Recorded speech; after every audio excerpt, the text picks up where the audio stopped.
Bien, donc nous revoici pour continuer sur nos dirigeants. Alors on s'était quitté hier avec nos dirigeants qui étaient responsables.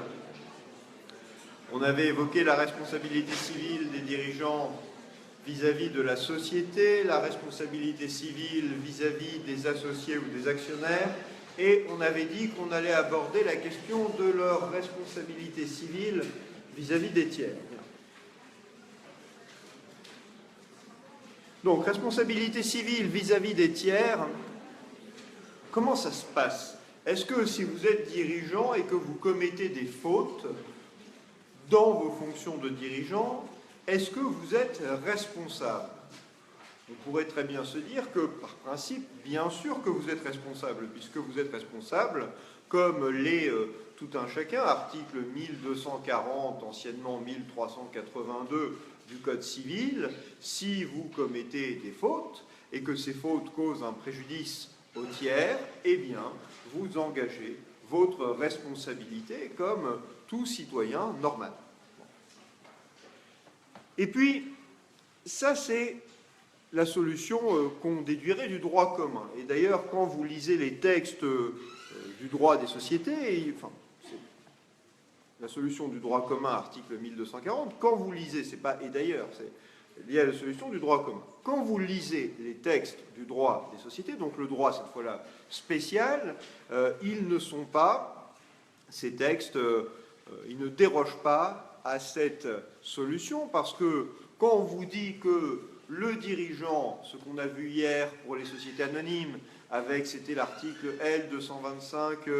L225-251, si je me souviens bien, que nous avons vu ensemble, quand on nous dit que le dirigeant est responsable des fautes, il est responsable envers la société ou envers les tiers des infractions commises, infractions aux dispositions législatives ou réglementaires applicables aux sociétés anonymes, des violations des statuts ou des fautes commises dans sa gestion.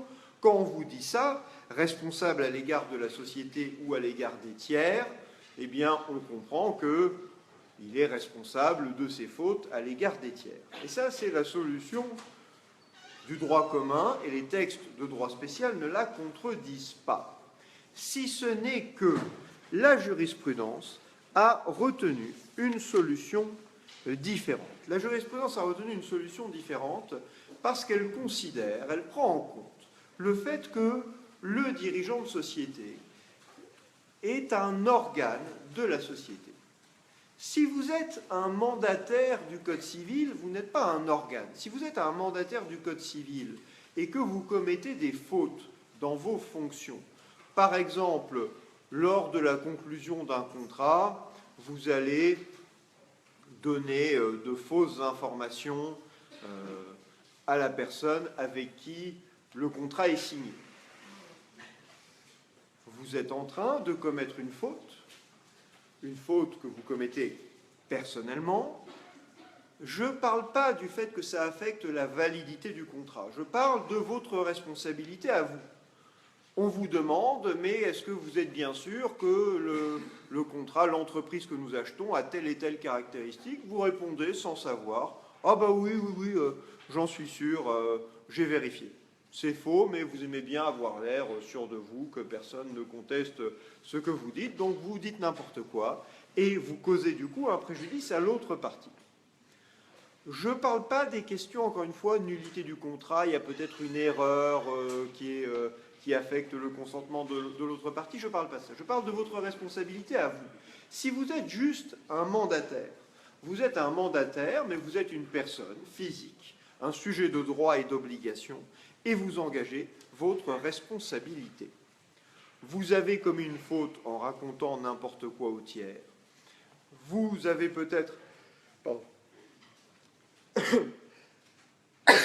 Vous avez commis une faute qui affecte peut-être la validité du contrat, mais en plus, vous êtes, vous, responsable de votre faute. Vous racontez n'importe quoi, c'est une faute, ça cause un préjudice au tiers, c'est son préjudice, et il y a un lien entre votre faute et le préjudice.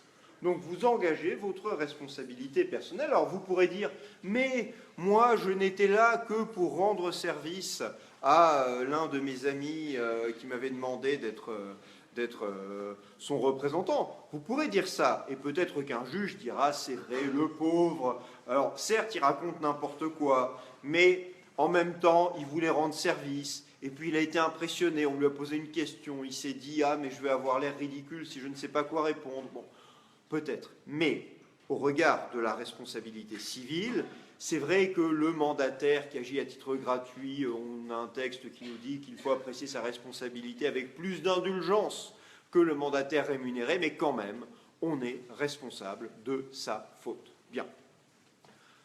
Quand on est un organe d'une personne morale, c'est différent. Quand on est un organe d'une personne morale, eh bien, à ce moment-là, on est en train de représenter la personne morale comme le mandataire, mais en même temps, on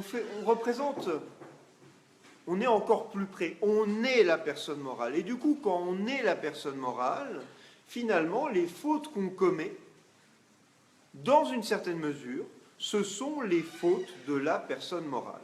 Quand je suis gérant d'une SARL, quand je suis président d'une SAS, quand je suis en train de commettre une faute, par exemple, je dis n'importe quoi, ou j'exerce un droit de manière imprudente, eh bien, ma faute, c'est la faute de la société, c'est la faute de la SARL, c'est la faute de la SAS. Et à ce moment-là, ça veut dire que la responsabilité, ça n'est pas la responsabilité envers le tiers de la personne qui fait la faute, c'est une responsabilité de la société. Le dirigeant dit n'importe quoi au moment de la conclusion d'un contrat.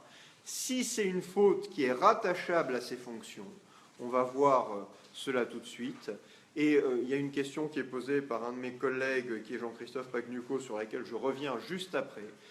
Si vous êtes le dirigeant, vous commettez une faute, si c'est une faute rattachable à vos fonctions, c'est une faute pour le tiers commise par la société. Ça veut dire que pour le tiers, le responsable, ce n'est pas le dirigeant, le responsable, c'est la société. Et donc, si le tiers voulait engager la responsabilité du dirigeant personnellement, parce que le dirigeant a un patrimoine sur lequel il y a des biens à saisir, ou parce qu'il a envie de causer du tort au dirigeant en recherchant, en l'assignant directement, eh bien, on va lui dire, ça n'est pas possible, parce que l'auteur de la faute, celui contre lequel vous êtes seul recevable à agir, c'est la société. Enfin, recevable et fondé à agir, c'est la société. Donc, on a, et c'est une solution jurisprudentielle, cette idée que le dirigeant est l'organe de la société et que les fautes qu'il commet dans le cadre de ses fonctions n'engagent pas, par principe, sa responsabilité. Et Jean-Christophe Pagnucco évoquait à l'instant, est-ce que c'est la même chose pour le salarié? On a vu assister à... Non, mes cours sont toujours marqués par des démarrages difficiles. On a assisté à, en jurisprudence, alors c'est notamment l'arrêt Coste-Doit de 2000 qui doit vous évoquer quelques souvenirs pour ceux qui l'ont vu en responsabilité civile, on a assisté à un même phénomène qui est que la jurisprudence, vous savez, le Code civil vous dit que le commettant est responsable du fait du préposé. Donc, si vous êtes l'employeur particulièrement, si le salarié commet une faute, on peut rechercher votre responsabilité. Ça, c'est ce que disent les textes du Code civil. Mais la jurisprudence a ajouté à ça en vous disant que quand il agissait dans le cadre de ses fonctions, le préposé, le salarié, n'engageait pas sa responsabilité personnelle.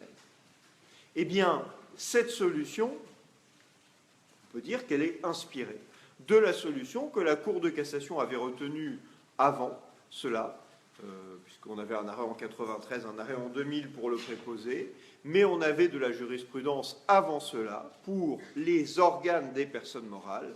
Et donc, oui, c'est la même solution. L'idée est que, mais le salarié, on pourrait dire que lui n'est pas un organe, c'est peut-être d'autres raisons qui font que sa responsabilité est écartée. La raison, me semble-t-il, c'est qu'il n'est pas libre de ses mouvements, et tant que vous ne montrez pas une faute particulière qui révèle le salarié, voilà, quelqu'un cite opportunément l'arrêt Coste-Doat du 25 février 2000, arrêt d'assemblée plénière, tant que vous ne voyez pas une faute qui révèle l'homme, véritablement, vous voyez, il y a même un concours pour citer les références, eh bien, à ce moment-là, c'est le commettant, c'est l'entreprise, ou c'est la société, ou c'est la société pour le cas du dirigeant, qui se trouve seul engagé. Donc, on a cette jurisprudence, je reviens au droit des sociétés, on a cette jurisprudence qui va considérer que, par principe, la faute du dirigeant n'engage pas sa responsabilité à l'égard des tiers, mais n'engage la responsabilité que de la société. Est-ce que le dirigeant a une situation d'impunité? Est-ce que pour mettre des claques à tous ceux qui vous énervent, vous avez intérêt à dire que vous êtes dirigeant d'une société? Prends ça de la part de la personne morale, paf! Déjà, on comprend que vous n'avez pas une situation d'impunité parce que les tiers ne voient que la personne morale. Donc celui qui leur cause le préjudice, ça n'est que la personne morale, ça n'est pas le dirigeant en tant que tel, mais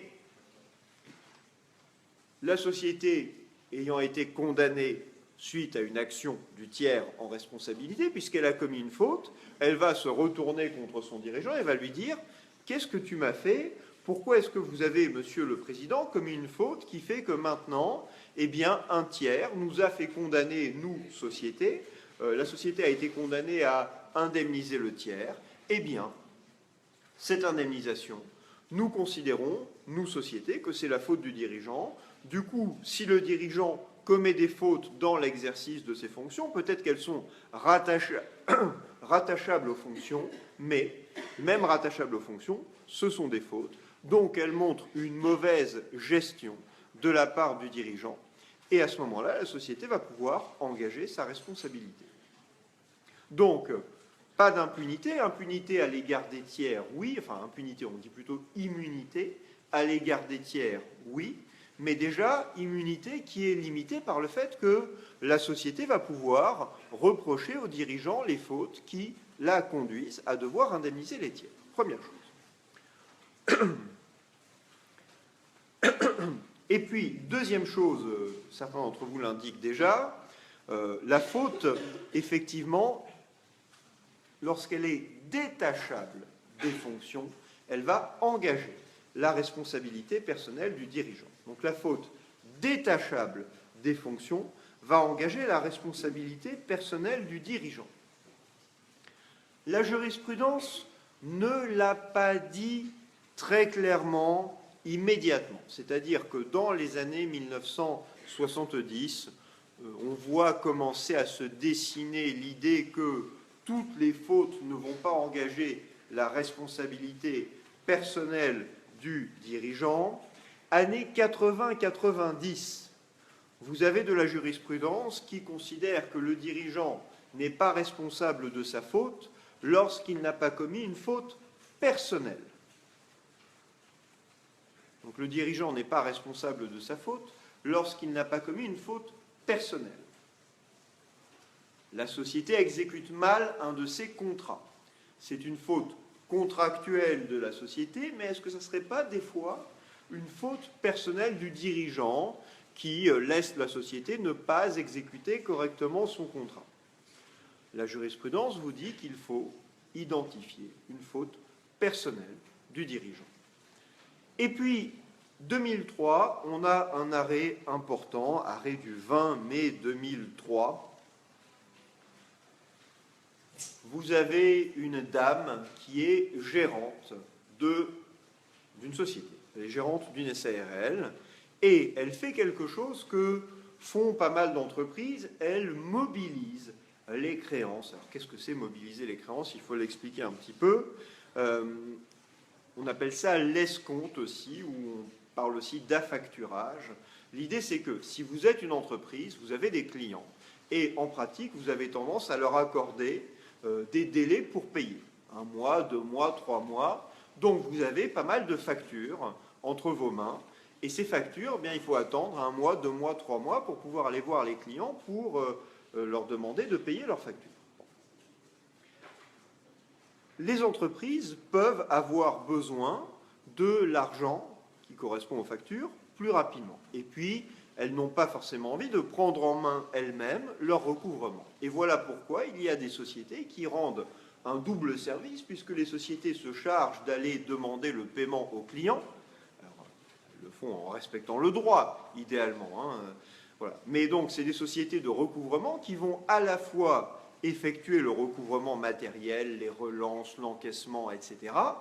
Et puis, elles rendent aussi un service important, et ce n'est pas une activité que tout le monde peut faire, c'est qu'elles font crédit à l'entreprise. Elles font crédit à l'entreprise parce que les créances qui sont à 1 mois, 2 mois, 3 mois, eh bien, elles vont payer immédiatement à la société 90-95% de la créance. On va verser le montant et puis on va déduire quoi? Une commission, un intérêt. Donc, on appelle ça mobiliser les créances de la société. Voilà. On appelle ça escompte, affacturage également. Et donc, l'idée, c'est on va transférer, mobiliser parce qu'on va transférer à la société de recouvrement la créance. société va acquérir la créance et elle verse 90-95% du montant de la créance. Ça peut varier aussi en fonction du risque de non-recouvrement, des services rendus, de la durée du crédit, bien sûr. Donc voilà la situation. Donc vous avez une société qui va aller voir une banque et qui va lui dire, voilà, j'ai 50 factures qui sont des factures avec une échéance à 3 mois. La banque fait un virement du montant des 50 factures. Et puis, qu'est-ce que fait la dame dans l'arrêt de la Cour de cassation du 20 mai 2003, eh bien, elle va avoir une deuxième banque. Et elle lui montre les mêmes factures. Alors, est-ce qu'elle a fait une copie des factures? Est-ce qu'elle a simplement, est-ce que c'est transmis de manière dématérialisée? Et du coup, on ne voit pas qu'elle a transmis à la première banque. Elle lui donne copie ou les autres, mêmes factures. Et donc, la deuxième banque lui fait un virement du même montant. Est-ce que c'est bien de faire ça, à votre avis? Ça vous fait penser à quoi, pénalement? Oui? Faux et usage de faux. On n'a peut-être pas fait un faux. On n'a peut-être fait que transmettre des factures authentiques. Voilà, ça serait plutôt de l'escroquerie. C'est-à-dire que par des manœuvres, je me fais remettre des sommes. Les manœuvres, c'est quoi? C'est que je vous vends, je vous cède des créances, des factures que j'ai déjà cédées en réalité. Et donc, ça ressemble à de l'escroquerie. La Cour de cassation, dans l'arrêt du 20 mai 2003, va dire que ce comportement-là, c'est un comportement qui constitue une faute séparable des fonctions. Donc la gérante de société qui fait cette double cession des factures de la société, eh bien, elle commet une faute séparable des fonctions. Oui? Elle a agi dans l'intérêt de la société. Elle ne veut que le bien de la société, mais ça, ce n'est pas un critère qui suffit à dire que la faute est toujours rattachable aux fonctions. Les critères, mais vous avez tout à fait raison de soulever ça, parce qu'on s'est demandé à un moment comment est-ce qu'on distingue la faute personnelle de la faute qui est faute donc rattachable aux fonctions. Cet arrêt vous dit que, cet arrêt fait plus que de dire là c'était une faute séparable. Cet arrêt pose une définition de la faute séparable des fonctions en disant que c'est la faute séparable des fonctions, c'est la faute qui doit avoir été commise intentionnellement. Premier critère. Faute commise intentionnellement. Et qui est d'une particulière gravité.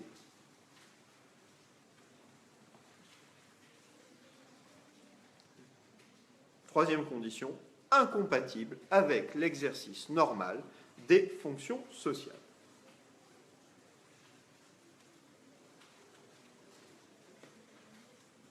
Donc, faute commise intentionnellement, d'une particulière gravité et incompatible avec l'exercice normal des fonctions sociales. Donc, on comprend les deux critères, les critères numéro 2 et 3, c'est des critères qui sont assez proches. On comprend que ça veut dire faute vraiment très grave. Donc, c'est une faute qui est commise intentionnellement et c'est une faute qui est grave, très grave. Le fait de faire quelque chose qui est assimilable à de l'escroquerie, je précise par ailleurs que sans doute ce genre de pratique n'est pas si rare que cela. Parce que c'est vrai qu'elle agissait dans l'intérêt social, mais imaginez que vous soyez à la tête d'une entreprise, vous avez besoin pour payer les salariés ou pour payer un fournisseur important, vous avez besoin de 10 000 euros. Vous avez 50 000 euros de factures qui ont déjà été cédées. On peut imaginer que certains dirigeants vont se dire « mais je vais mobiliser pour 10 000 euros de factures, comme ça j'aurai les 10 000 euros, et puis ce que je vais faire, c'est que avant que les factures viennent à échéance, quand j'aurai rentré assez de trésorerie pour pouvoir avoir les 10 000 euros que je n'ai pas aujourd'hui, je vais dire à la banque à qui j'ai mobilisé les créances pour la deuxième fois, on s'est trompé, ce n'étaient pas les bonnes factures, tenez, on vous rend 10 000 euros. Donc c'est sans doute une pratique, enfin peut-être qu'elle n'est pas si rare que ça, peut-être surtout qu'on ne voit pas qu'elle pose...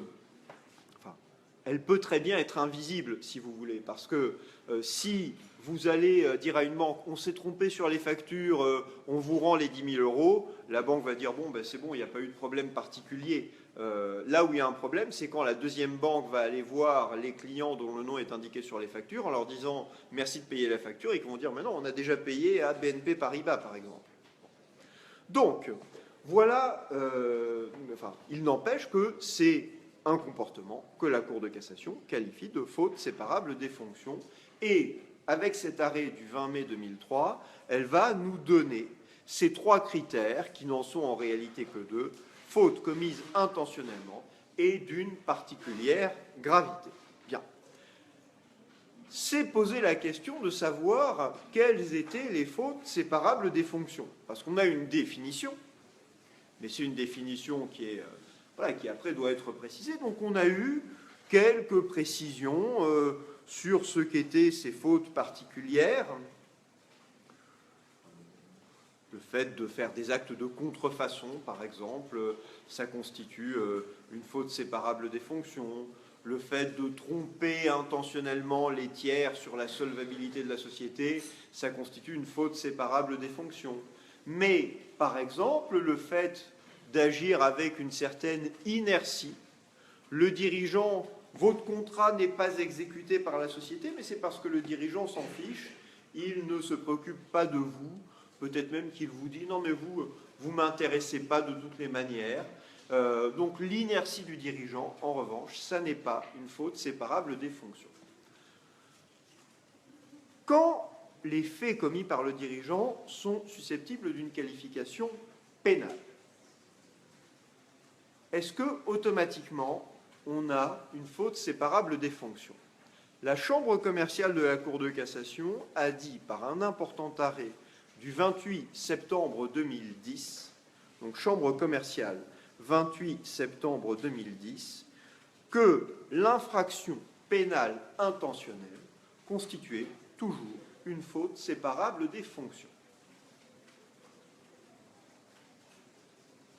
Si vous faites une infraction pénale intentionnelle, c'est une faute séparable des fonctions.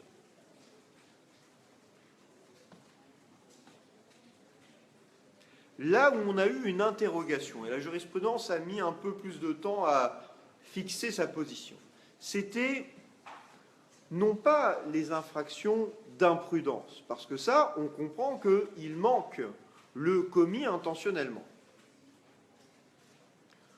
Mais peut-être que la société cause un préjudice, peut-être que le préjudice n'est pas voulu, mais peut-être que le dirigeant a décidé que la société n'allait pas respecter certaines normes de sécurité. Donc ça, c'est à la fois grave et c'est peut-être commis intentionnellement.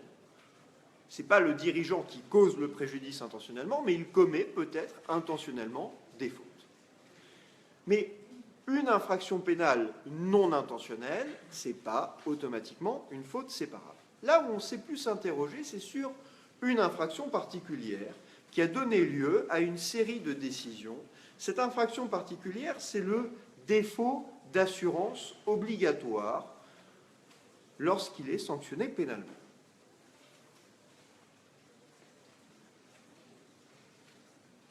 Défaut d'assurance obligatoire, vous avez, par exemple, en matière de construction, l'obligation pour une société qui se livre à des travaux de construction d'avoir une assurance. Parce que comme ça, si la société construit quelque chose qui se casse la figure sur le client ou sur les passants, eh bien, la société n'est pas insolvable, les victimes peuvent agir en responsabilité contre quelqu'un, ou du moins elles peuvent exercer une action en paiement, plus exactement, contre quelqu'un qui est solvable.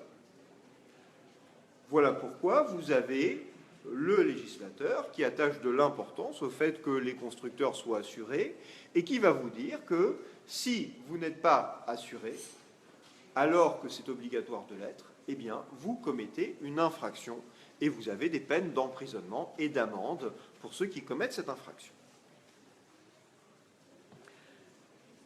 Une société va faire des travaux de construction et puis on s'aperçoit après coup qu'elle n'était pas assurée.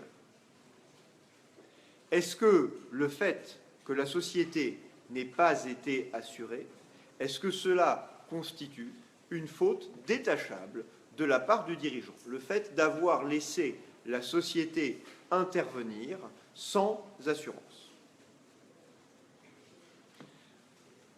Au départ, la Cour de cassation n'a pas eu une solution qui était unanime, parce que la chambre commerciale de la Cour de cassation considérait que c'était une faute séparable des fonctions, qui engageait donc la responsabilité civile personnelle du dirigeant.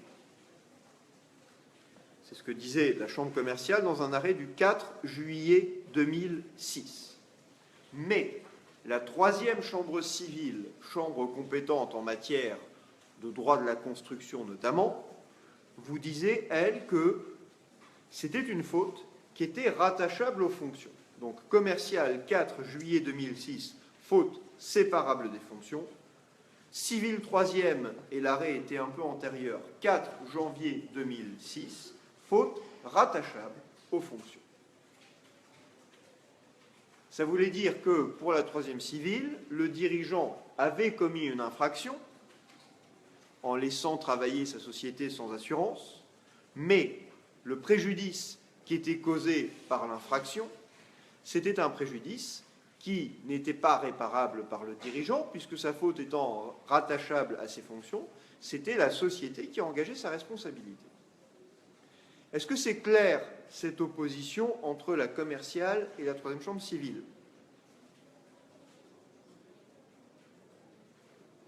Donc ça, c'était une opposition. Alors vous savez, on est toujours à l'affût de rechercher les divergences de jurisprudence entre les chambres. Ça permet de donner, de poser des questions pour voir si les étudiants ont vu la jurisprudence ou non.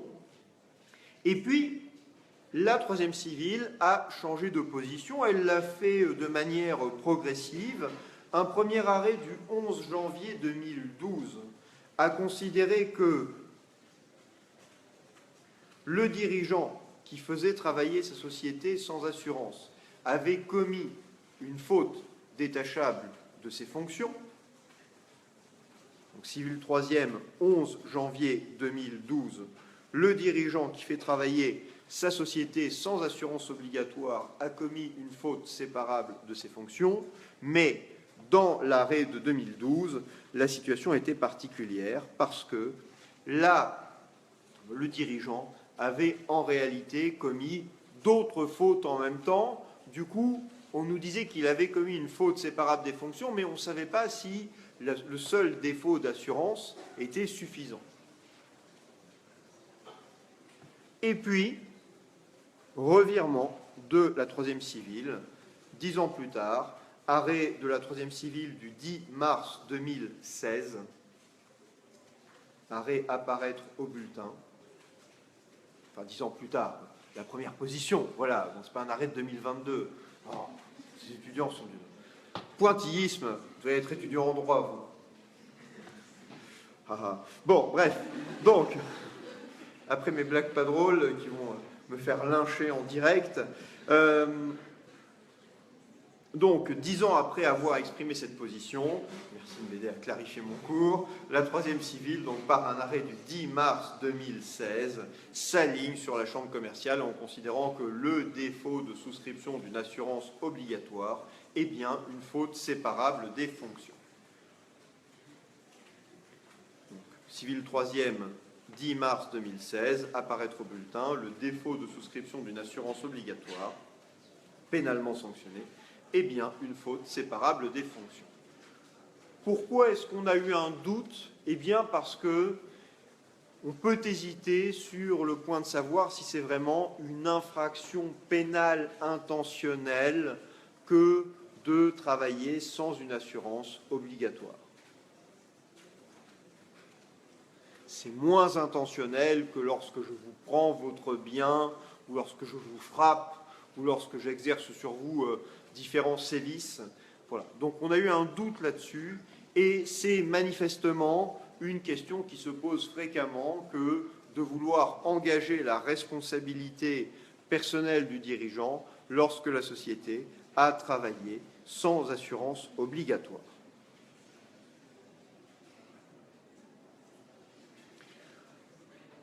Donc, on a cette notion de faute séparable des fonctions qui permet de distinguer les cas dans lesquels le dirigeant est responsable personnellement des cas dans lesquels il n'est pas responsable personnellement.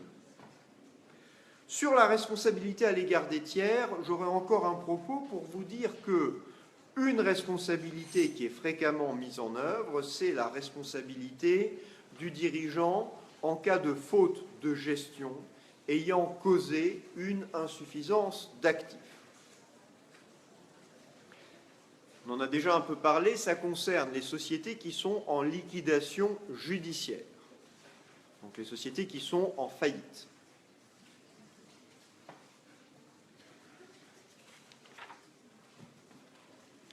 Les sociétés qui sont en faillite, donc en liquidation judiciaire, eh bien, le principe, comme ce sont des personnes morales autonomes, c'est que les créanciers ne peuvent se payer que sur le patrimoine de la société.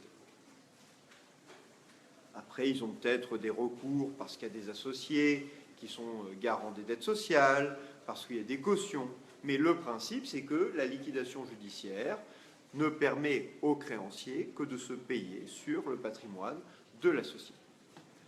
Mais le dirigeant qui n'est pas tenu par principe du passif de la société peut faire l'objet d'une action en responsabilité particulière qu'on appelle action en comblement du passif ou action en comblement de l'insuffisance d'actifs,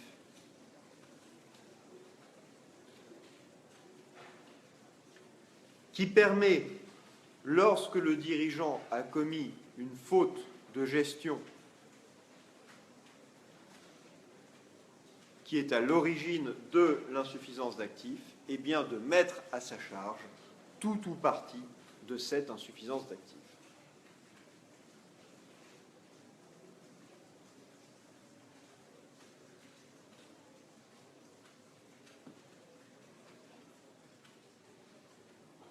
Ça veut dire que quand la société fait l'objet d'une procédure collective, il y a possibilité. La faute fréquente qu'on va rencontrer, c'est le fait de ne pas avoir déclaré la situation de cessation des paiements, donc les difficultés de la société, dans les délais qui sont prévus. Dans les 45 jours, il faut aller déposer le bilan, comme on dit en pratique. Et bien souvent, les dirigeants attendent des mois et des mois avant de le faire, parce qu'ils n'ont pas envie de déclarer officiellement que tout va très mal. Et ça, voilà un exemple de faute qui permet d'engager leur responsabilité et de mettre à leur charge une partie du passif de la société. Mais ça, c'est une action particulière au droit des procédures collectives avec des conditions particulières.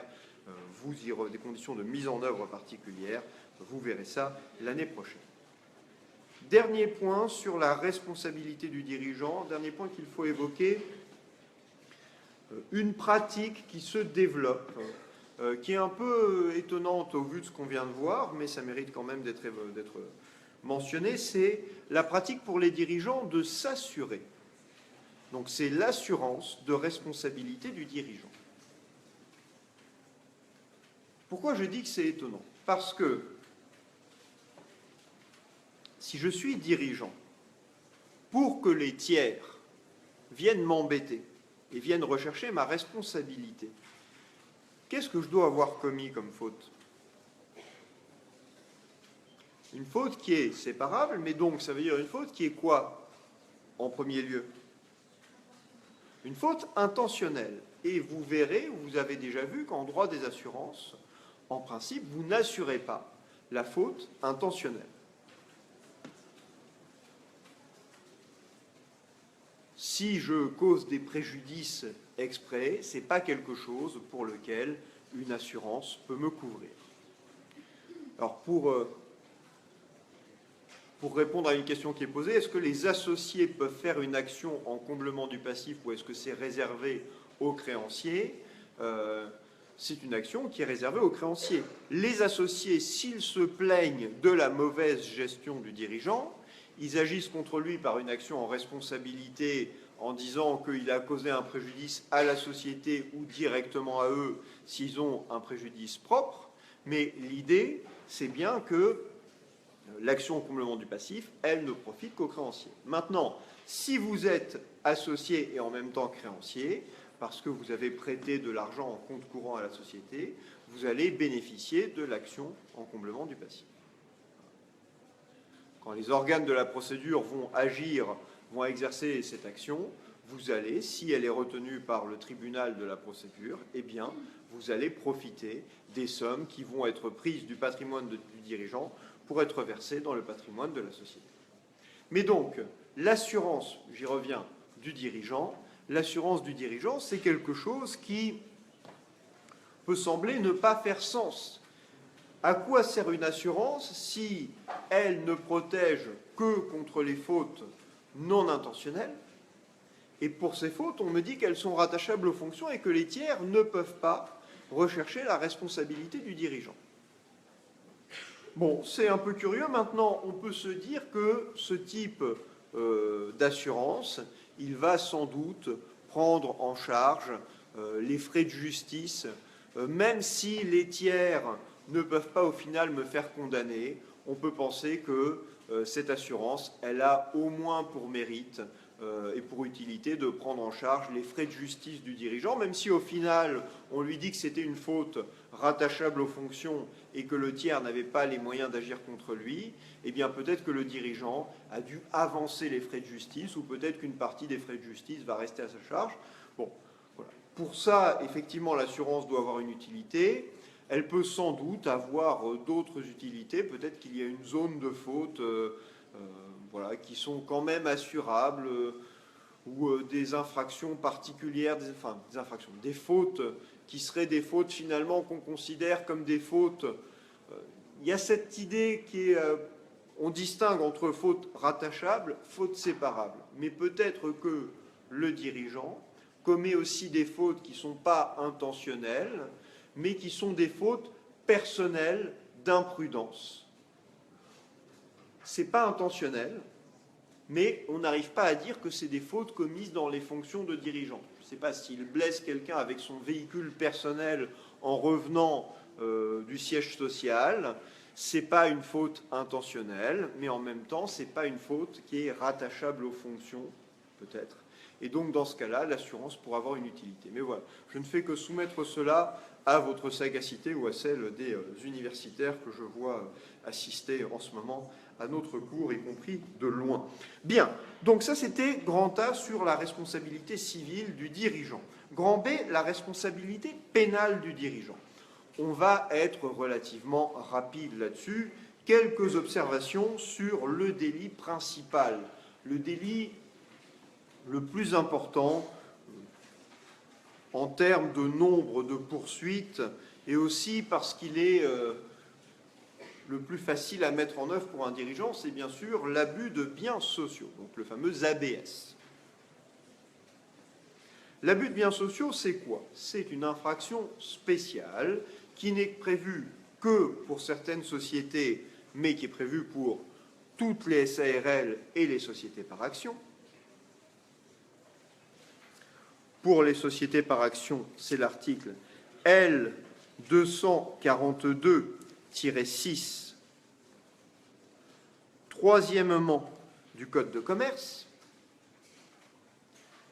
C'est le fait, alors je vous lis ce qu'est l'infraction, donc 5 ans d'emprisonnement et 375 000 € d'amende pour le président, les administrateurs ou les directeurs généraux d'une société anonyme qui font de mauvaise foi des biens ou du crédit de la société, un usage qu'ils savent contraire à l'intérêt de celle-ci, donc ils sont vraiment de mauvaise foi, à des fins personnelles ou pour favoriser une autre société ou entreprise dans laquelle ils sont intéressés directement ou indirectement. Donc, je prends les biens de la société et je les utilise en connaissance de cause dans mon intérêt personnel. C'est par exemple, j'invite au restaurant avec la carte bancaire de la société des personnes qui sont mes amis, on fait une grande fête. Vous êtes tous invités et c'est la société qui paye. Ah bon, mais tu es sûr? On n'a rien à voir avec la société, on n'a jamais travaillé pour elle et on comptait faire un repas où on ne parlerait pas du tout de notre travail. Donc, ça n'a rien à voir avec la société. Eh bien, ce que je suis en train de décrire, c'est de l'ABS. Et vous, on l'a déjà dit, si vous venez consciemment, vous êtes receleur d'ABS parce que vous êtes en train de faire du recel d'ABS. Receleur, oui. Vous êtes en train de faire du recel d'ABS. Voilà, en connaissance de cause, vous allez recevoir, profiter du produit d'une infraction. Vous avez eu pas mal de poursuites contre des hommes politiques quand vous avez des dirigeants qui leur adressaient différents cadeaux, des billets d'avion par exemple, des invitations à des spectacles, et c'était la société qui payait, et voilà, on savait, enfin l'homme politique destinataire savait que la société avait payé, et savait qu'il n'avait rien fait pour la société, ou alors, c'était peut-être pire s'il avait vraiment fait quelque chose pour la société, parce que dans ce cas-là, on était dans d'autres infractions, voilà. Mais comment ça, j'ai rien fait pour la société? Mais bien sûr que si, elle n'aurait jamais été retenue dans l'appel d'offres de la région si je n'étais pas intervenu. Bon, voilà. Donc vous avez compris que dans ce cas-là, mieux vaut dire « Ah bon, c'était la société, mais s'il y a longtemps, j'avais fait quelque chose quand j'étais pas encore en fonction. » Enfin, bref. Bien. Donc, l'abus de biens sociaux, c'est une infraction qui est à la fois une infraction grave de la part des dirigeants, parce que ça veut dire que vous avez un dirigeant qui utilise ses pouvoirs de dirigeant consciemment, on vous a dit de mauvaise foi et dans son intérêt personnel, et on vous dit un usage qu'il sait contraire à l'intérêt de la société. Donc on insiste vraiment sur le fait qu'il sait. C'est pas juste j'ai perdu l'ordinateur portable de la société. C'est je prends l'ordinateur portable de la société et je le donne à un de mes amis en lui disant ça c'est pour Noël, c'est un cadeau de ma part.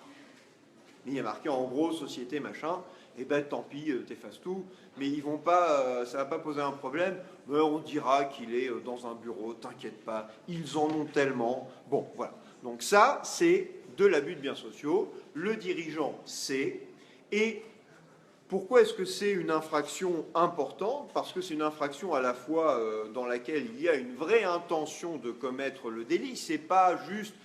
Il y a beaucoup d'infractions du droit des sociétés qui sont des infractions formelles.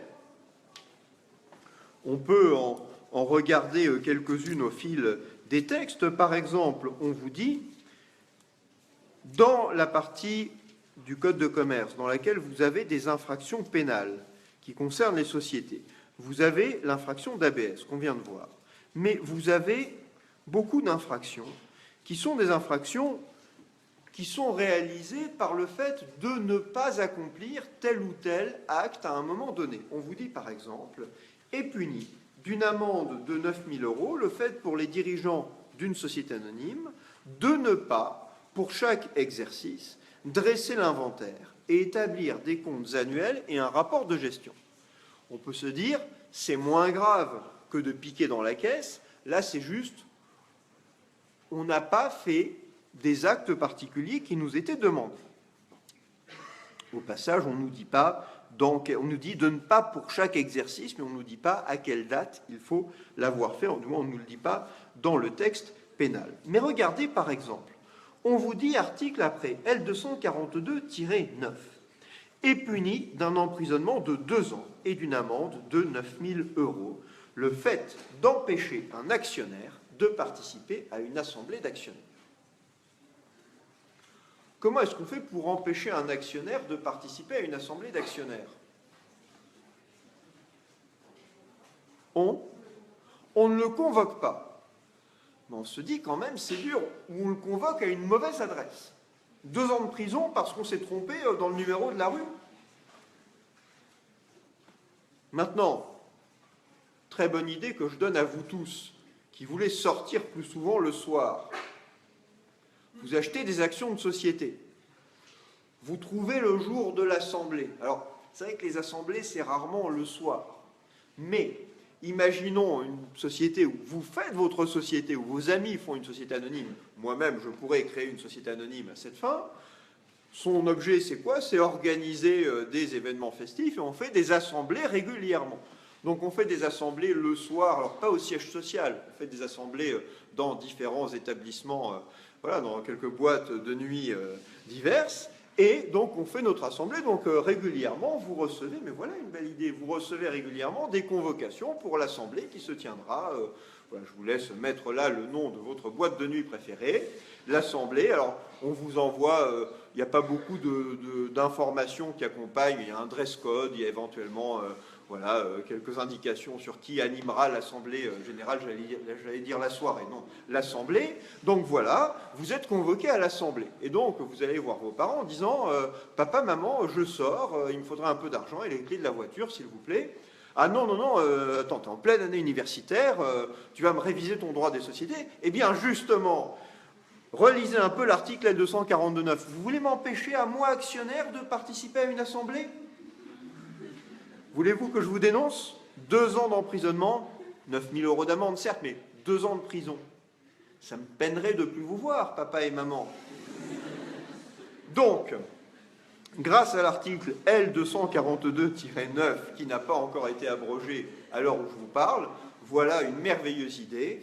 Et pour à la fois organiser des soirées régulièrement pour faire du droit des sociétés dans les boîtes de nuit, et avoir la garantie que personne ne vous empêchera de vous rendre aux assemblées. Bon, plus sérieusement, je reviens à mon ABS. L'ABS pose pas mal de difficultés, parce que, question qui est posée pour illustrer ces difficultés, peut-on qualifier le fait de vendre un bien de la société par le gérant à une autre société dont il est le seul associé comme étant un abus de biens sociaux? Oui. Puisqu'on nous dit que c'est le fait de favoriser une société, enfin c'est se favoriser lui ou favoriser une société dans laquelle il est intéressé. Donc s'il est le seul associé, c'est de l'abus de biens sociaux, mais attention, ce n'est pas le fait juste de vendre un bien, c'est de vendre un bien de manière contraire à l'intérêt social. Soit le bien est un bien très rare et la société va beaucoup souffrir de ne plus l'avoir, soit, plus fréquemment, le bien est vendu à un prix qui ne reflète pas sa valeur véritable. Donc oui, si je prends un bien qui vaut 100, qui appartient à notre société, et que je le vends 60 à une société dont moi, dirigeant, je suis le seul associé, je commets certainement un abus de biens sociaux. Il y a des procédures particulières qu'on a déjà évoquées, procédures des conventions réglementées, qui couvrent ce genre de situation. On vous dit pour les sociétés anonymes, pour les SARL, que la convention faite entre une société dont le dirigeant, enfin entre une société et faite entre la société et une autre société dont le dirigeant est associé, par exemple, on vous dit que cette convention-là est soumise à la procédure des conventions réglementées. Mais il y a ici une autonomie du droit pénal. Autonomie du droit pénal, ça veut dire quoi? Ça veut dire que même si vous respectez parfaitement la procédure des conventions réglementées, vous commettez peut-être quand même un abus de biens sociaux. Oui, j'ai fait vendre par la société à un de mes amis un bien. Le bien valait 100, on l'a vendu 60. Mais on a respecté la procédure des conventions réglementées parce que je suis associé avec mon ami dans la société qui a acheté le bien. Rassurez-vous, on a respecté la procédure des conventions réglementées. Le conseil d'administration, tous mes amis, a autorisé l'opération. Le commissaire aux comptes n'y a vu que du feu. Il n'y a qu'en assemblée que ça a râlé un peu, mais finalement j'ai réussi à faire taire les oppositions. Est-ce qu'un juge qui serait saisi de ça pourrait dire qu'il y a eu un abus de biens sociaux? La réponse est oui. Le fait d'avoir respecté la procédure des conventions réglementées ou toute autre procédure prévue par les statuts n'est pas la garantie et n'empêche pas de reconnaître l'existence d'un abus de biens sociaux. Par contre, on peut dire que ne pas respecter ces procédures, c'est souvent l'indice qu'il y a un abus de biens sociaux en cours. Si je veux truander la société, je ne vais peut-être pas dire au conseil d'administration, si je ne l'ai pas préparé à l'avance, est-ce que vous voulez bien autoriser l'acquisition à moitié prix du bien le plus important de la société? Oui, monsieur. Comment ça, qu'est-ce que c'est la procédure des conventions réglementées? Mais où étiez-vous hier et le cours d'avant, on en a parlé? En train de manger votre mélange étrange dans votre pot de glace vide? Riz plus ratatouille? Et je ne sais plus quel autre produit. Bien, alors, les conventions réglementées, mais c'est bien que vous posiez la question parce que tout le monde ne le sait pas et que ça me permet de faire rire un peu à vos dépens et vous ne me prenez pas mal, je ne crois pas du moins. Non, restez assis, monsieur. Non, bon, pour organiser des choses, des happenings, la prochaine fois, voilà. Fausse agression. Non, je n'ai rien dit et vous qui écoutez, je n'ai absolument rien dit. Pas de fausse agression ni de vraie agression. Donc, qu'est-ce que les conventions réglementées? On appelle procédure des conventions réglementées une procédure qui est prévue par la loi qui, dans certaines formes de société, prévoit un contrôle particulier sur les conventions sensibles que sont, en premier lieu, les contrats entre le dirigeant et, entre la société et son propre dirigeant. Si je suis président de votre société, vous êtes les actionnaires, moi je suis le président, c'est une SAS, je veux acheter un bien de la société. Est-ce que j'ai besoin de votre accord pour ça? En principe, non, parce que moi j'ai le pouvoir de signer un contrat de vente au nom de la société et je vais l'acheter. Donc on va faire un papier où il y aura ma signature comme représentant du vendeur et ma signature comme acheteur. Mais la loi prévoit, et les statuts pourraient en ajouter, mais la loi prévoit que, dans ce cas-là, il faut respecter une procédure particulière avec, généralement, autorisation d'un organe comme le conseil d'administration ou l'assemblée. Voilà. Et donc, on peut se demander, si on respecte cette procédure, est-ce qu'on n'a pas fait tout bien comme il faut, et du coup, est-ce qu'on n'est pas à l'abri du méchant tribunal correctionnel qui va dire abus de biens sociaux? Réponse non. Même en ayant tout respecté, même s'il y a une autorisation de 100% des associés de faire l'opération, eh bien, comme c'est une atteinte à la personne morale qui est un sujet de droit autonome, eh bien, on va considérer que même une autorisation donnée par 100% des associés n'empêche pas que l'on voit, que l'on qualifie l'opération d'abus de biens sociaux si effectivement on remplit les conditions. Donc, ça c'était un point sur l'abus de biens sociaux. Il y a une autre particularité de l'abus de biens sociaux, tant qu'on est au stade général, c'est sa prise en compte dans les groupes de sociétés. la prise en compte de l'abus de biens sociaux dans les groupes de sociétés. Pourquoi est-ce que on évoque ça ici? Parce que dans les groupes de sociétés, un groupe de société, on n'en a pas encore beaucoup parlé. Qu'est-ce que c'est un groupe de société? C'est plusieurs sociétés qui agissent de manière coordonnée. Alors, on n'avance pas beaucoup en disant ça, mais imaginons que je vous donne vraiment un exemple pratique assez simple, je suis un commerçant et puis j'ai constitué ma société commerciale. Donc j'ai une SARL par exemple, et puis cette société, elle va exercer son activité dans un immeuble qui est un immeuble de ma propriété. Cet immeuble, je vais l'apporter à une autre société qui est une société civile immobilière. L'avantage de ça, c'est que les créanciers de la SARL ne vont pas pouvoir saisir, enfin ils ne pouvaient pas déjà saisir l'immeuble s'il était à moi, mais ils ne le peuvent également pas s'il est dans le patrimoine de la SCI. Donc je suis à la tête de deux sociétés, une SARL et une SCI. C'est un groupe extrêmement simple. C'est un tout petit groupe avec deux sociétés. C'est même le groupe minimum. S'il n'y avait qu'une société, ça ne serait pas un groupe, bien sûr. Mais après, vous avez, plus l'entreprise est importante, plus vous avez deux sociétés. Vous pouvez avoir une société par immeuble, vous pouvez avoir une société par activité. Les grands groupes français vont avoir des centaines et des centaines de sociétés différentes. Pourquoi est-ce qu'on a fait des centaines et des centaines de sociétés différentes? C'est quoi les raisons, à votre avis? Pourquoi est-ce qu'on ne fait pas une bonne grosse société qui a tous les immeubles, qui a tout l'actif, qui a toutes les dettes? Mais au moins, tout est simple, il y a un président qui est le chef de tout.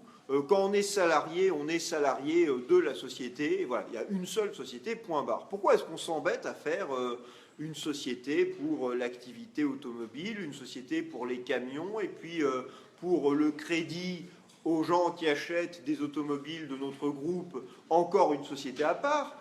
Pourquoi est-ce qu'on fait ça, monsieur?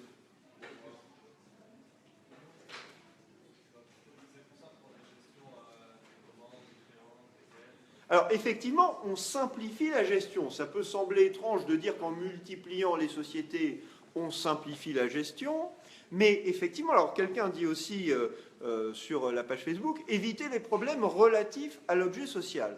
Oui, c'est vrai que si on a une société dont l'activité, c'est l'intégralité de l'activité du groupe, ça devient déjà compliqué, parce que ça veut dire que, je prends un exemple simple, mais la société qui va faire crédit aux clients du groupe, c'est une société qui exerce une activité qui ressemble à quoi?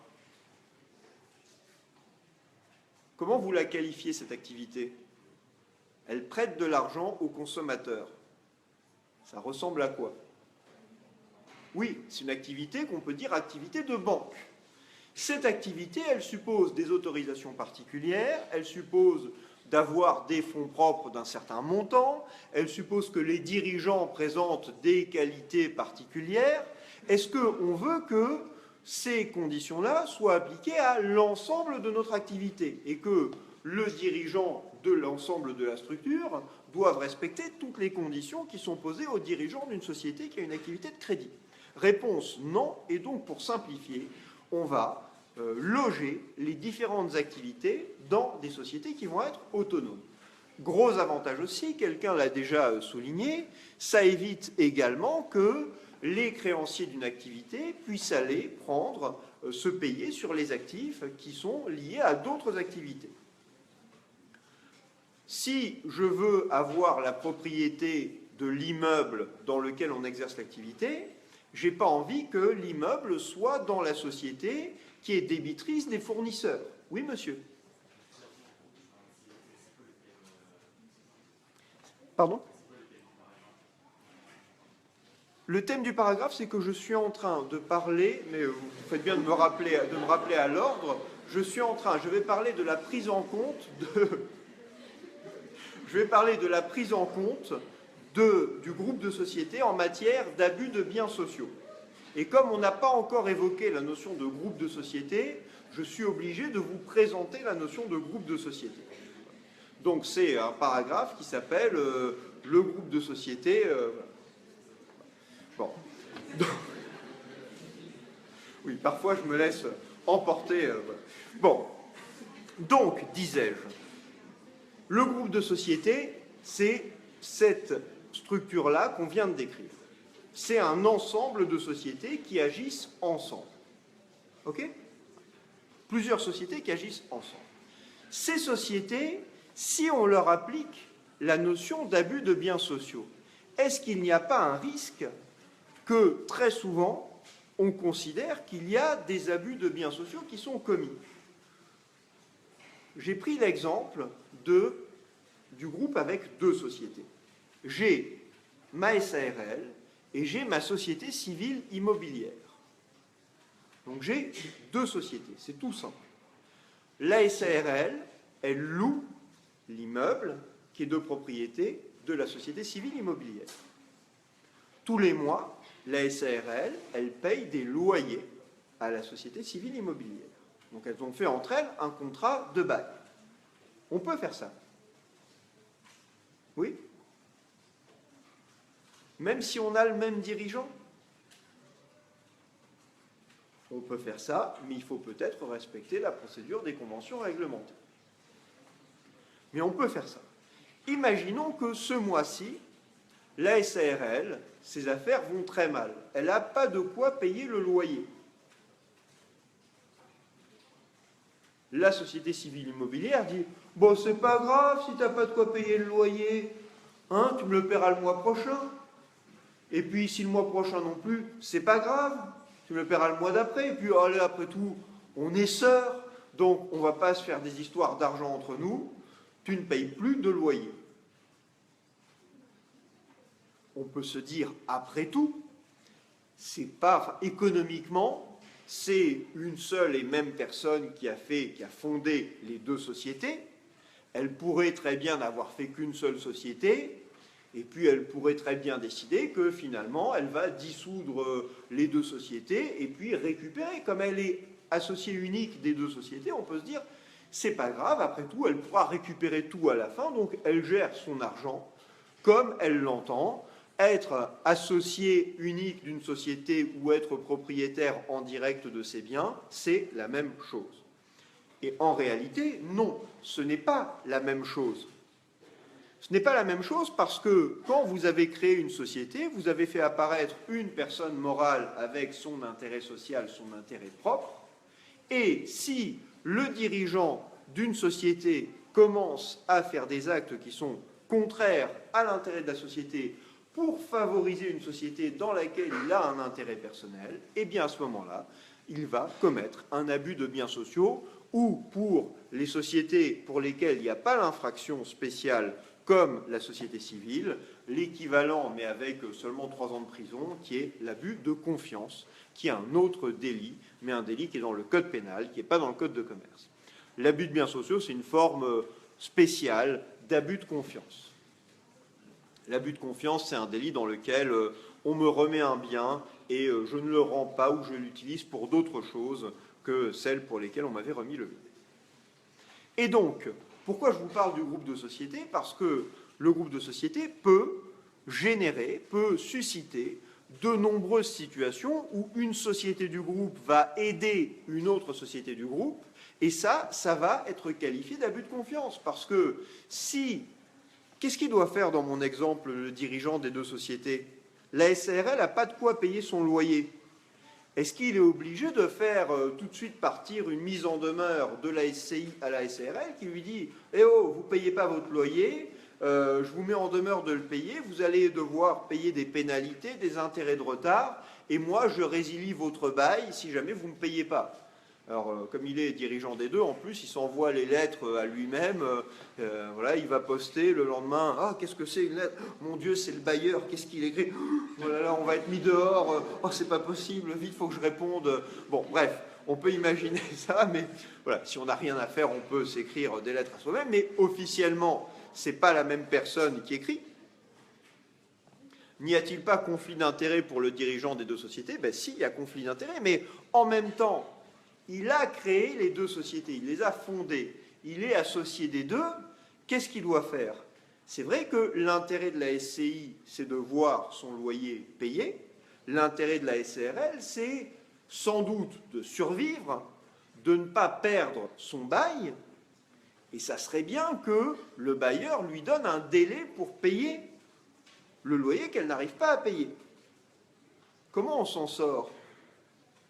Est-ce qu'il faut nommer un deuxième dirigeant pour lui dire, voilà, je te mets à la tête de la société civile immobilière, sois hyper méchant parce qu'il faut préserver l'intérêt de la société. Moi, je reste à la tête de ma SARL, je peux te dire, on ne va jamais payer. Bon. En même temps, je suis associé de la SCI, donc... bon, mais il faut trouver une solution satisfaisante pour l'intérêt de toutes les sociétés en cause, pour éviter qu'on demande de manière absurde à chaque société d'exercer de manière jusqu'au boutiste des actions pour satisfaire son intérêt. La jurisprudence a posé une solution, on va dire, de solution intermédiaire. Donc c'est l'arrêt Rosenblum qui est l'arrêt fondateur en ce domaine.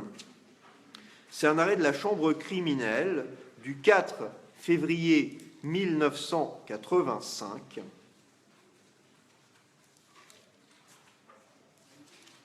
Donc arrêt Rosenblum, R-O-Z-E-N-B-L-U-M, 4 février 1985. C'est un arrêt qui est publié au bulletin, bien évidemment.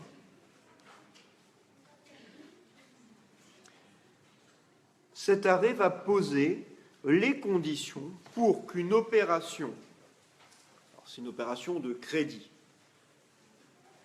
entre plusieurs sociétés d'un même groupe, ne constitue pas un abus de biens sociaux. Et donc, cet arrêt vous dit, et les arrêts qui ont suivi reprennent cette solution, qu'il faut respecter plusieurs conditions. On vous dit qu'il faut que soit établie, première condition, l'existence d'un groupe de sociétés. Donc il faut, première condition, un groupe de sociétés. Deuxième condition, que le concours financier, donc le prêt ou la garantie, soit dicté par les intérêts du groupe, appréciés au regard d'une politique commune. Donc, que l'opération soit dictée par les intérêts du groupe, appréciés, au pluriel, au regard d'une politique commune.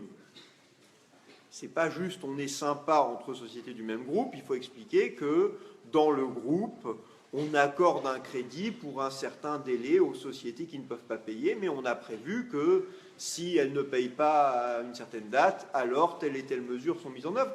Montrer que ce n'est pas un acte comme ça irréfléchi. Donc deuxième condition, politique de groupe. Troisième condition, l'acte ne doit pas être dépourvu de contrepartie. Ça, c'est important. Peut-être qu'on prête à la SARL, peut-être qu'on lui permet de ne pas payer son loyer. On lui accorde un délai pour payer. Mais il ne faut pas que l'acte soit dépourvu de contrepartie. Ça veut dire quoi? Quelle contrepartie on peut lui demander à la SARL? Voilà. Au minimum, elle doit payer un intérêt. Après, peut-être qu'on pourra dire, le fait que la SARL ne tombe pas en faillite, ça constitue en soi une contrepartie pour la société civile parce que du coup, elle perdrait, si l'autre société tombait en faillite, elle perdrait quelqu'un qui est son locataire, elle perdrait son client. Peut-être que pour son image, qu'une société du même groupe tombe en faillite, ça serait très mauvais. On ne sait pas, peut-être qu'elle est en train de demander un crédit auprès des banques et que ça serait très mauvais pour elle que sa société sœur soit tombée en faillite à ce moment-là. Oui? Pourquoi est-ce qu'on crée ces règles, ces conditions? Qui a intérêt à protéger les sociétés si finalement ça revient dans les mêmes sociétés? C'est pas un peu pénible? Est-ce que c'est compliqué? Est-ce que c'est pénible de respecter ces différentes conditions? Le problème, c'est que si on dit les sociétés sont des personnes morales avec leur intérêt propre, oui, liberté d'entreprendre, mais en même temps, si on crée, oui, avec mes biens, je fais ce que je veux, mais si je crée des personnes morales, je dois respecter leur intérêt. Et voilà pourquoi on demande, dans une certaine mesure, de ne pas trop porter atteinte à leur intérêt. Donc, j'en étais à troisième condition qui était une contrepartie, et quatrième condition, je la simplifie un peu, mais c'est pas de risque excessif pour la société qui prête, qui apporte son concours. Ça veut dire quoi? Ça veut dire qu'il ne faut pas que vous emmeniez à la faillite une société pour aider une autre société du groupe. Si la société civile immobilière, dans notre exemple, accorde un crédit à la SARL et n'a plus l'argent pour entretenir son immeuble, et du coup ça risque de causer un préjudice au tiers, là on se dit que non, on fait prendre un risque excessif à la société. Ou si elle donne tout son argent pour aider une autre société du groupe et qu'elle-même est menacée de tomber en faillite, là on comprend qu'on ne remplit plus cette quatrième condition. Donc il faut qu'existe un groupe, qu'il y ait une politique de groupe, qu'il y ait une contrepartie et qu'il n'y ait pas de risque excessif pour la société dont les moyens sont mobilisés. Si on remplit ces quatre conditions, alors on comprend qu'on n'est pas en situation d'abus de biens sociaux. Je dirais que la condition à laquelle il faut surtout attacher de l'importance, c'est la condition numéro 3. Il faut une contrepartie, il faut avoir réfléchi à quelle est la contrepartie. Des prêts à taux zéro entre sociétés du même groupe, il faut faire attention, parce qu'on va vous dire, mais il n'y a pas de contrepartie. Ou alors il faut être capable de montrer qu'il y en a une, mais qu'il y a autre chose. Mais voilà, si on veut éviter la qualification d'abus de biens sociaux, il faut veiller à respecter ces différentes conditions. Voilà pourquoi je vous parlais incidemment de la notion de groupe de société. Ça, c'était sur les infractions pénales qui peuvent peser sur le dirigeant de société. Il y a une dernière observation que je vais faire sur la responsabilité pénale qui pèse sur le dirigeant. C'est une chose que l'on cerne moins, c'est ce que l'on appelle la responsabilité pénale du chef d'entreprise. On a, dans le Code de commerce, livre 2, des infractions qui visent le dirigeant. On vous dit le dirigeant qui ne fait pas de rapport de gestion, le dirigeant qui pique dans la caisse, le dirigeant qui emprisonne un actionnaire pour l'empêcher d'assister à une assemblée. Tous ces gens-là commettent des infractions qui visent le dirigeant. Mais quand une société a une activité, c'est une entreprise, et cette entreprise, eh bien, elle peut commettre des infractions. C'est des infractions qui sont commises dans le cadre de l'entreprise. Exemple, des salariés travaillent sur des échafaudages et ils n'ont pas de garde-corps, ou ils se promènent sur les chantiers et on s'aperçoit qu'ils n'ont pas de casque et ils prennent des poutrelles sur la tête et après, ils ne veulent plus venir travailler. D'ailleurs, ils sont par terre et ils ne bougent plus. Bien. Enfin, bien, pas bien. Voilà. Ça, c'est la faute à qui ? C'est la faute aux personnes qui n'ont pas respecté les normes de sécurité. Et quand le salarié ou ses héritiers vont porter plainte, ils vont porter plainte contre qui ? C'est la personne morale qui est peut-être responsable pénalement, mais avant la personne morale, il y a des personnes physiques qui n'ont pas respecté l'obligation de faire porter des casques, de mettre un garde-corps, etc., etc. Ça, c'est ce qu'on appelle la responsabilité pénale du chef d'entreprise. Parce que si il n'y a pas des personnes qui ont été chargées expressément par des délégations de pouvoir de surveiller tout ça, eh bien, par principe, la responsabilité pour les infractions qui sont commises dans le cadre de l'entreprise, elle va peser sur le dirigeant. Si, quelque part à Marseille, un salarié tombe de l'échafaudage parce qu'on n'a pas respecté l'obligation pénalement sanctionnée de mettre sur les échafaudages une barrière pour empêcher que les salariés tombent, la responsabilité pénale de cette infraction pèse sur le chef d'entreprise, qui n'est pas une notion définie par les textes, c'est la jurisprudence qui va nous dire que le chef d'entreprise, dans une société, c'est le dirigeant. Quand l'entreprise est exploitée par une société, on considère que c'est le dirigeant exécutif. Donc ce n'est pas les administrateurs, mais c'est le président directeur général. C'est lui qui va être responsable pénalement de cette infraction, qui est une infraction d'imprudence, mais c'est lui qui va être responsable pénalement, sauf s'il peut indiquer qu'il a mis en place un système où les pouvoirs de contrôle des normes de sécurité sur le chantier en question avaient été transférés. Est-ce qu'ils ont été transférés à une personne chargée de la sécurité pour toute la société? Est-ce qu'ils ont été transférés à une personne qui est chargée pour les chantiers qui se passent à Marseille de la sécurité?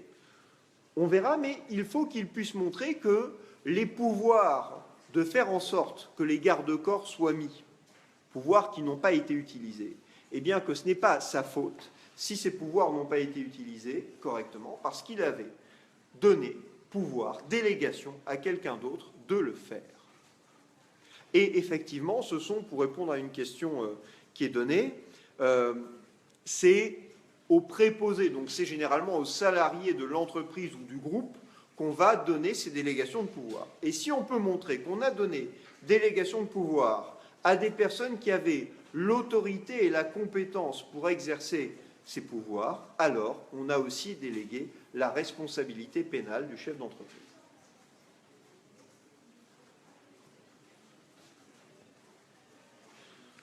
Quelques mots pour terminer sur la responsabilité fiscale du dirigeant. Vous avez un texte qui est un texte connu des praticiens, qui est l'article L267 du livre des procédures fiscales, qui permet, sous des conditions que je vais indiquer, de mettre à la charge du dirigeant les impositions et pénalités dues par la société. L267 du livre des procédures fiscales, le principe c'est que le dirigeant n'est pas tenu de payer les impôts de la société. Puisque la société est un sujet de droit autonome, elle est aussi un sujet de droit autonome pour le droit fiscal. Sauf que, si le dirigeant s'est rendu responsable du non-paiement,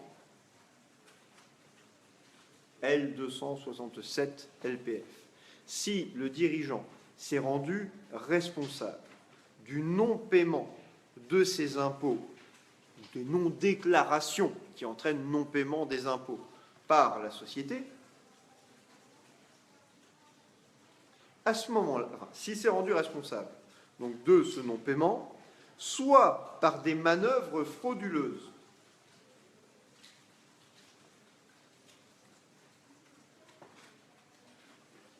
soit par l'inobservation grave et répétée des obligations fiscales.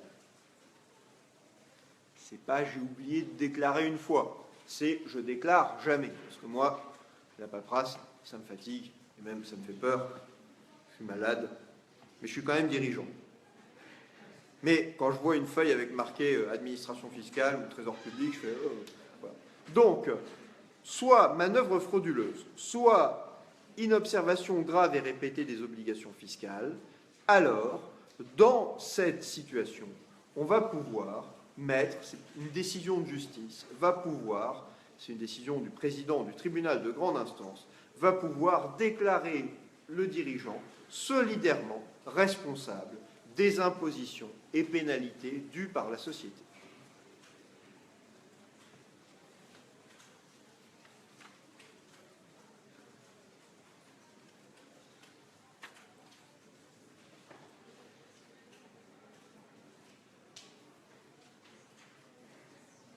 Donc ce n'est pas de la responsabilité civile, proprement dite, parce que ce n'est pas en fonction d'un préjudice, ce n'est pas pénal stricto sensu, mais c'est une responsabilité à part, mais importante néanmoins. Responsabilité fiscale, et vous avez un mécanisme équivalent, mais je n'entre pas dans le détail ici, en matière de recouvrement des cotisations sociales. Oui.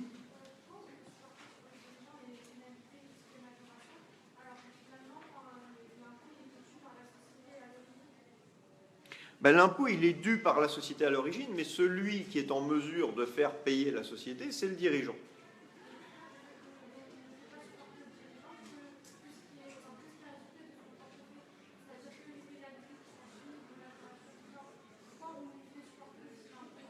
Pour éviter d'avoir, oui, votre question, c'est pourquoi est-ce qu'on ne lui fait pas supporter que les pénalités qui sont causées véritablement par lui. Ben, je pense que parce que c'est plus impressionnant de dire qu'il va devoir payer directement l'impôt en son entier dû par la société.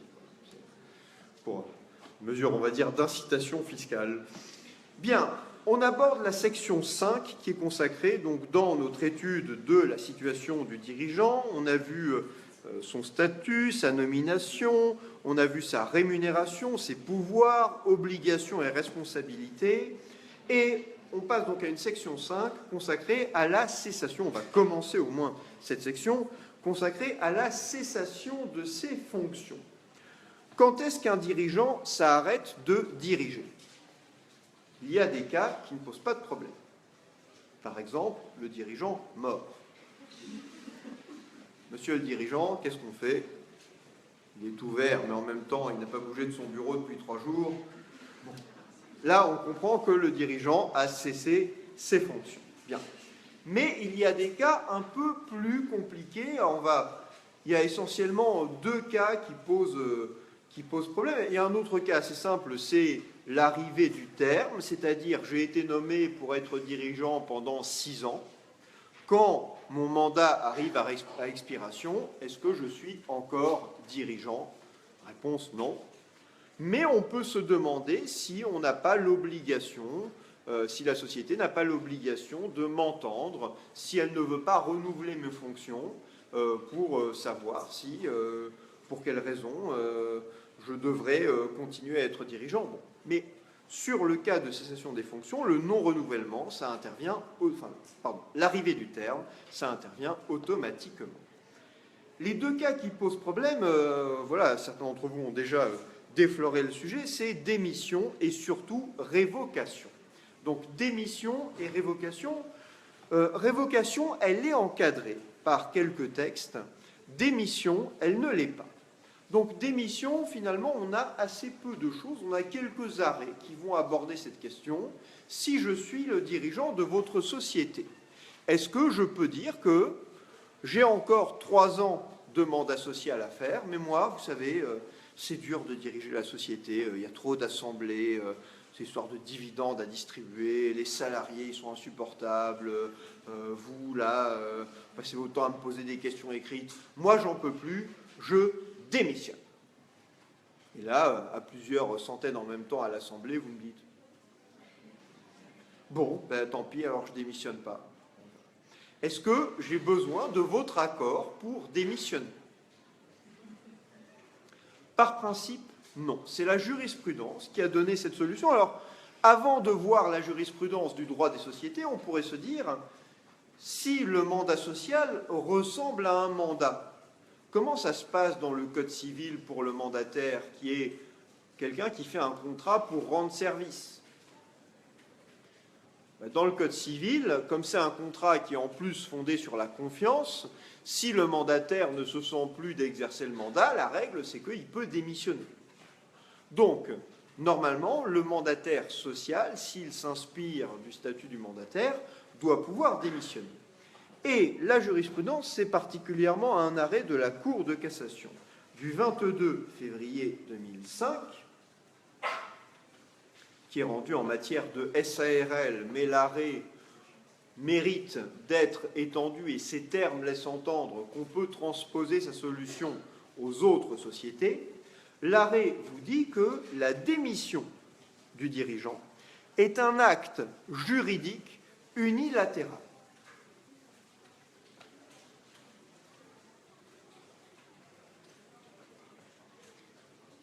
Qui ne nécessite aucune acceptation de la part de la société. Donc si je démissionne, par principe, je n'ai pas à attendre votre accord. Je vous dis, je veux partir, et quand la société a connaissance de ma démission, elle prend effet. Mais ce n'est pas suspendu à un accord de la société. Mais attention, l'arrêt précise quand même que cette solution, elle vaut sauf stipulation statutaire contraire.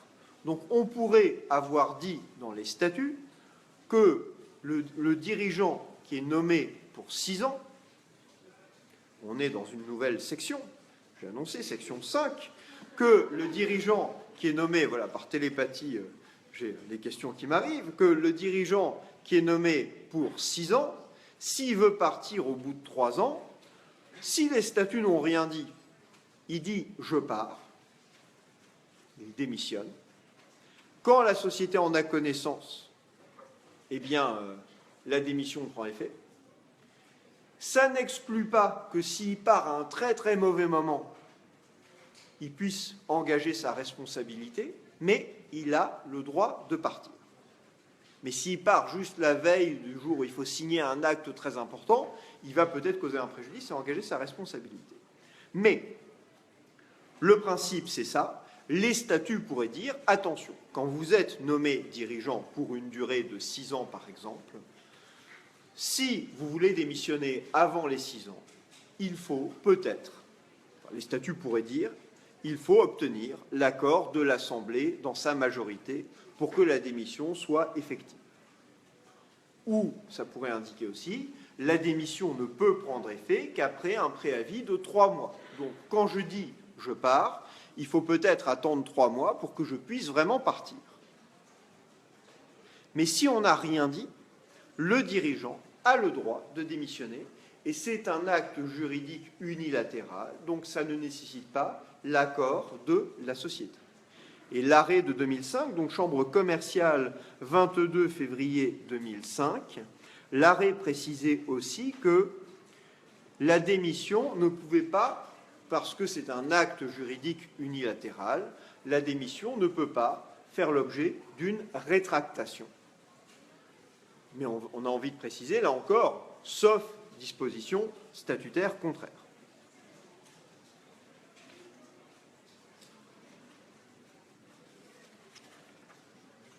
Il y a eu un arrêt plus récent de la Chambre sociale du 1er février 2011 qui est intéressant parce qu'il renvoie au texte, il dit à peu près la même chose, mais en renvoyant aussi au texte sur le mandat du Code civil. Donc il fait partie de ces arrêts qui permettent de dire que le mandat social, finalement, c'est aussi un mandat.